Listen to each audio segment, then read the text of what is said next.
go. Hey guys, it's Steve for Collectormania. We're doing our next deck tech in our series of 32. We're moved on to Dimir here. So we've got Gisa and Geralf. These guys, really cool commander. Comes out, mills the top 4 cards of your library, puts those zombies in your graveyard for you. Also lets you cast 1 zombie creature from your graveyard a turn, which is really cool. As commanders, I know a lot of people have talked to me about like using Sidisi or even some of the Grixis zombie commanders for tribal decks.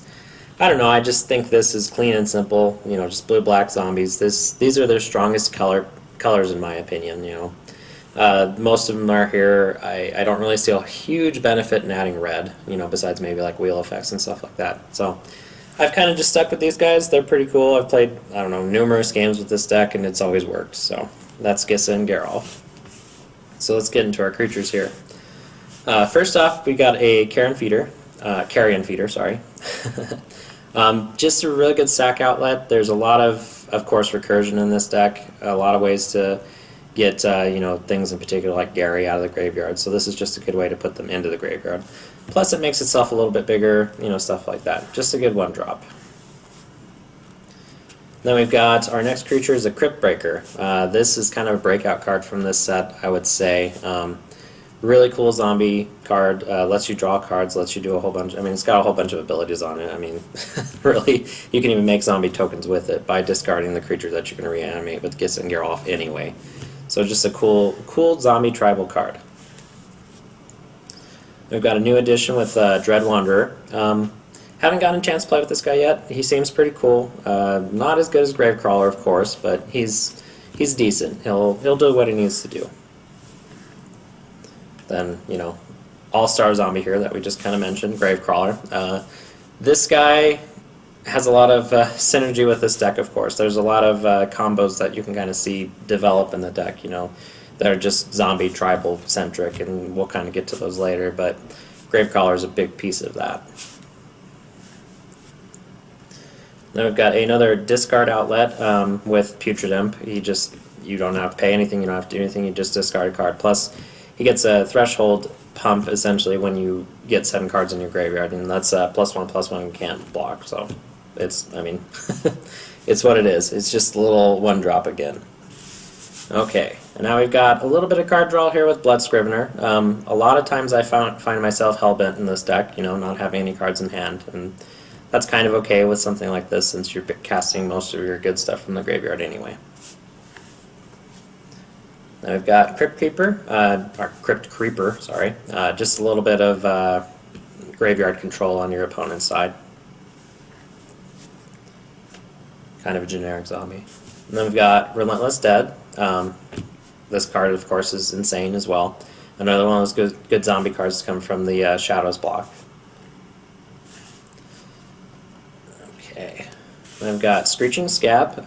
Good way to kind of put more cards in your graveyard. Kind of a miniature Gisa and Geralf, if you may.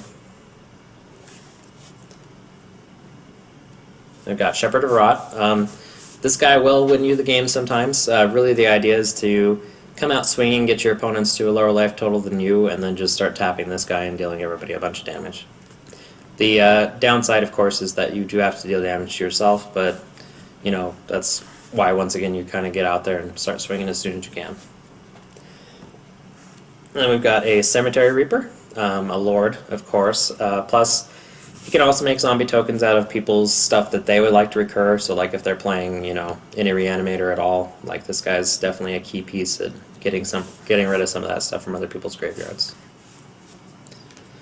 And then we've got a Coffin Queen. This card is, I've got the older version up here. I don't know what we have on screen, but it is actually errated to say zombie. On mine it just says Summon Wizard, but it is actually a zombie. It's a pretty cool card. It's kind of like a weird Rubinia, if you look at it that way, or Marike. You get to take a creature and then use it as your own. I believe it's from Graveyard. Yeah, Graveyard. It's pretty cool. As soon as it dies, that creature goes away too, so, it kind of has a downside there, but still, pretty cool card. One of those older ones that I didn't even know existed until I started building this deck. Then we've got a Innistrad All-Star with a Diagraph Captain. I remember playing a lot of games against this guy. He was brutal back then. Like when that blue-black zombies deck was rolling around in standard, oh my gosh. It was insane. This guy in this deck is of course great. You know, giving all your zombies +1/+1 and another lord. There's a ton of lords and zombies. I think I have like 7 in here. It's ridiculous. The secondary ability, you know, if whenever a zombie dies, you know, an opponent loses 1 life is really cool too. So, Diagraph Captain. Then I've got Diagraph Colossus. Just a way to make a really big zombie and then make tokens again. Obviously, this deck is token-centric. Speaking of tokens, I almost forgot to show you guys these. I made it a point to collect as many of these as I could when they came out. I mean, I don't know when Wizards is going to do another one of these, but this was a great idea. You know, including these in the pre-release packs was probably one of the smartest things I've ever done. They're foil, they have 2 sides. I prefer the like piratey side, but they're just amazing. So anyway, sorry, side note. Then next creature we've got is the Fleshbag Marauder. Just great early game control, you know, board control. You can play this guy out after everybody plays their commanders, and then they all get really pissed off at you. It's a lot of fun. Then we've got a Lich Lord of Unks. This guy is really fun. A lot of people don't even know the card exists. It's really cool to kind of catch people off guard, especially with the second ability, which is target player loses X life and puts the top X cards of his or her library into his or her graveyard, where X is the number of zombies you control.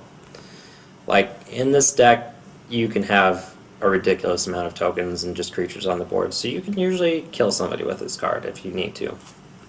Just an interesting kind of throw in there. And then we've got another Lord of the Undead. Basically just has a good reanimation or, you know, recursion effect where it'll put the zombie card back into your hand, which is pretty cool. I've got Phyrexian Ghoul, another sack outlet. He's kind of basic, just makes himself bigger and then sacrifices creatures. I've got another new card in Plague Belcher here. It's another one of those kind of like Diagraph Captain effects where you can choose an opponent to lose life whenever a zombie dies. So the more of those kind of effects you can put in here, you know, stack them up, you know, that way, you know, somebody when they kill your Grave Crawler is losing 2 life just because they killed it. I mean, that's pretty important. Plus the minus counters don't really matter in this deck because you just put it on a token and don't care. Then we've got another breakout card from Shadows, which is Prized Amalgam. This card's insane. You can usually get it out of your graveyard and onto the battlefield pretty easily. I also really like the artwork on here, especially since it features one of the commanders on it, so pretty cool. Then we're on to Stronghold Assassin here. Pretty cool card. Good way, you know, to get removal. Also a good way to just get your creatures back in the graveyard for ETB effects, so you can cast them with Gisa and Geralf. Unbreathing Horde. I like this card a lot. It doesn't work exactly how I thought it did, but still is pretty annoying for your opponents to try and get through most of the time. I, for some reason, had the understanding that it would never die. I don't know where I got that from, but now I kind of understand it a little bit better now that I've played it a little more, but still pretty cool. And we're on to our 4 drops here. I've got a Corpse Augur, just a really cool card draw engine. Or not engine, but just card draw. It has helped me out in a few games, especially since you can pick which graveyard you're choosing from. So like if you have like 50 creatures in your, well, you won't have that many, like 30 creatures in your graveyard, you don't want to kill yourself, obviously, so you just pick the guy with 5 creatures in their graveyard and just choose him, you know. So that's pretty cool. Corpse Augur. Then I've got Forgotten Creation. This guy's great for the beginning of the turn kind of will effect where you just put everything in your hand in your graveyard and then draw that many cards. It's an interesting creature. Plus it's got Skulk, which sometimes becomes important. And then we've got a card that you kind of have to be careful with, Graveborn Muse. If you don't have a sack outlet, I wouldn't play this guy, to be honest. Because if you have 10 zombies out at the beginning of your upkeep, you're drawing 10 cards, yes, but you're also losing 10 life. So it's pretty easy to kind of have this get out of hand on you. So just, you know, be careful. It's definitely a cool card, though. So once again, just have a sack outlet or a way to get rid of it. I've got Gravedigger, just a way to get a creature card from your graveyard back into your hand. Pretty cool. I've got a kind of I don't know, personal favorite of mine with Liliana's Reaver. It's tricky for people to block it. It has Death Touch, and then its ability, making tokens once again is it's really cool. I don't know why I like it so much. It's just kind of interesting, a nice attacker. Got a Lord and Risen Executioner. This guy can be cast from the graveyard. It's a little tricky sometimes, but he's still pretty cool, I've got probably the best Lord in the entire deck, and Undead War Chief. He not only makes your zombies cost a little bit less, but he pumps them like crazy. I mean, +2/+1 is pretty big, especially when you're already getting a bunch of other buffs. I mean, just out of the ones that we've already gone through, I mean, that's probably like +6, +5, on a 2/2 zombie token. That's a 7, that's a 7/6 zombie token that's coming at your opponents. That's pretty crazy. They've got Vengeful Dead, another one of those kind of like Diagraph Captain effects where they lose life whenever a zombie dies. So for this one's a little bit better because it's each opponent. So that one's kind of an upgrade, I guess. We've got Corpse Connoisseur, a way to put things into your graveyard. Plus it has Unearth, so you can do it a second time, from your graveyard. Although I don't know why you'd do that unless Gisa and Geralf are dead or something. Then we've got Corpse Harvester.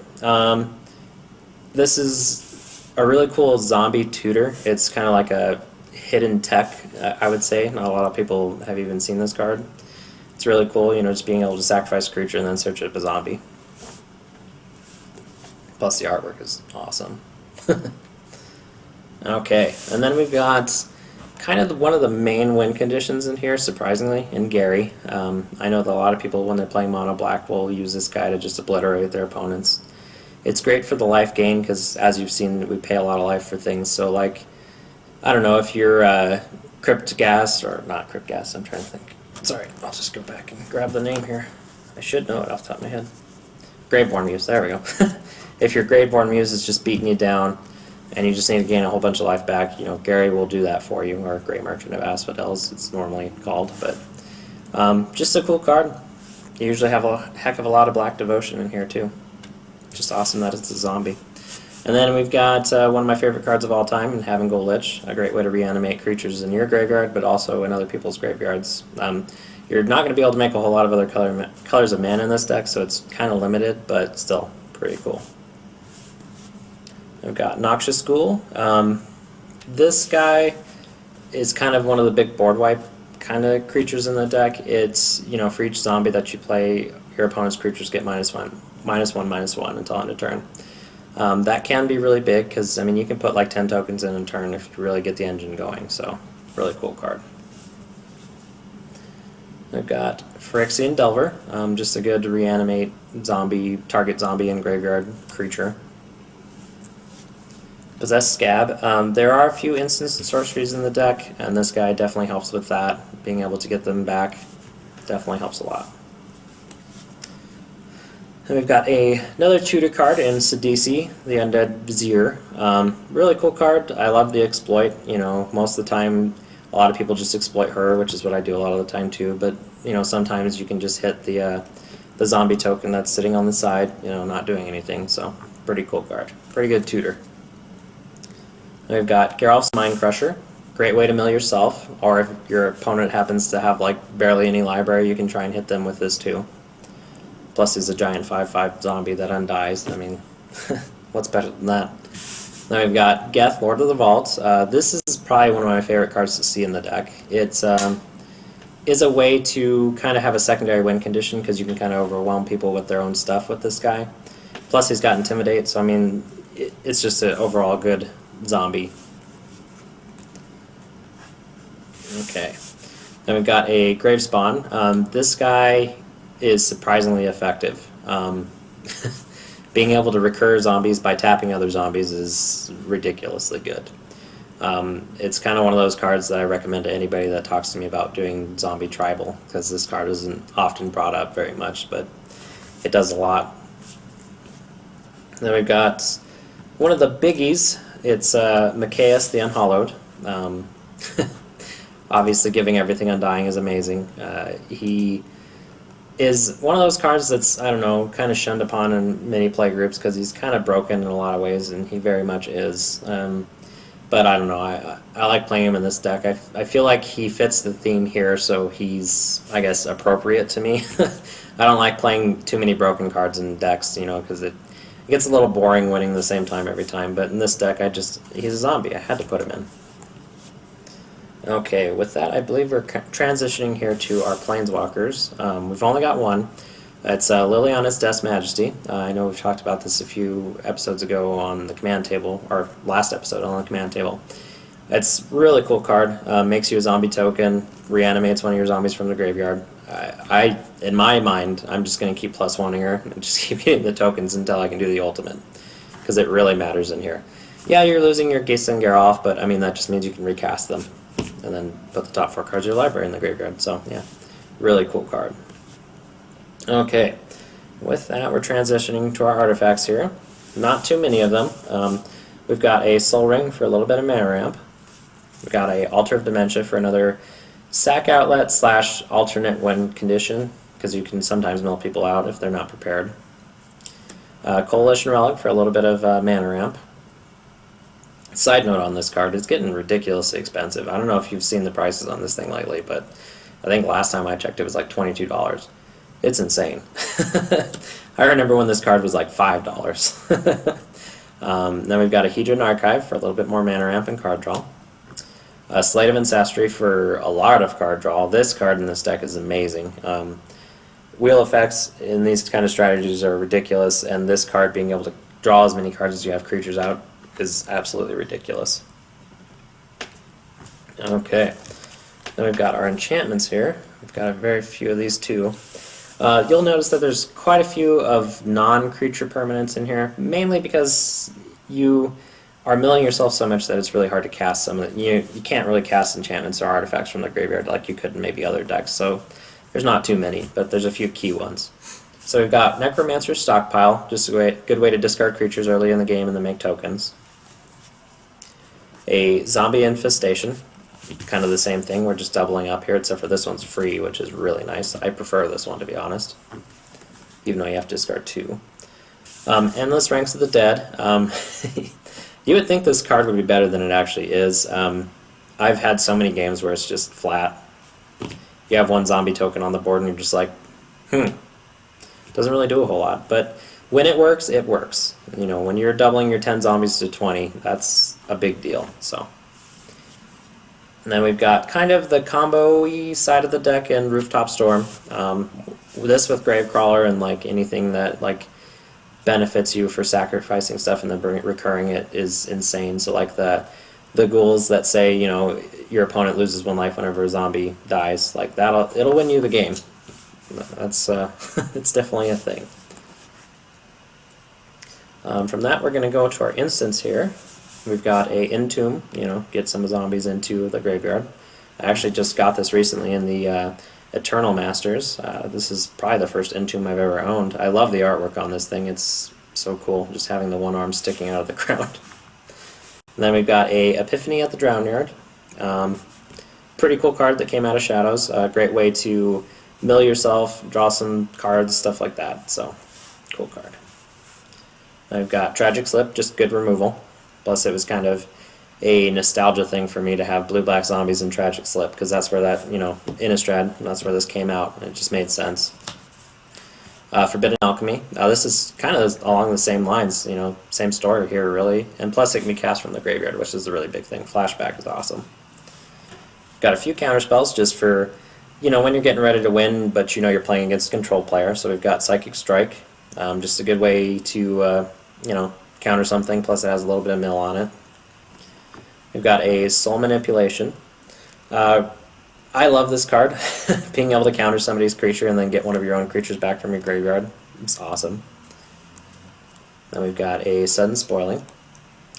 This, in many ways, is the black version of Cyclonic Rift.